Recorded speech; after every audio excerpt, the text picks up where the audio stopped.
Donc maintenant, je vais vous montrer comment mesurer la profondeur de jusqu'où vous devez aller quand vous suctionnez votre enfant.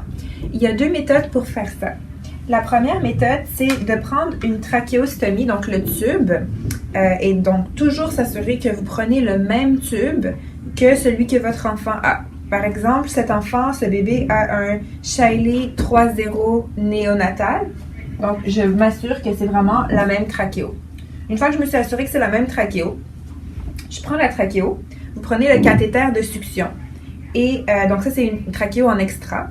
Puis, vous allez mesurer avec la trachéo en extra que vous avez.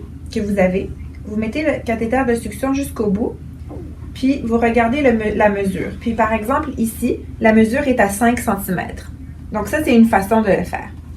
L'autre façon de mesurer jusqu'où vous devez aller, c'est en prenant un obturateur, toujours de la même trachéostomie, et en mesurant la longueur de l'obturateur. Donc, toujours avec le cathéter, vous mettez l'obturateur au bout, donc vous les mettez côte à côte et vous arrêtez de mesurer à la première mesure de l'obturateur, donc à la première indentation ici, la grosse indentation de l'obturateur pour savoir, et j'ai toujours le même chiffre, donc ça me donne toujours 5 cm. De cette façon, vous allez vous assurer de ne jamais aller trop profond.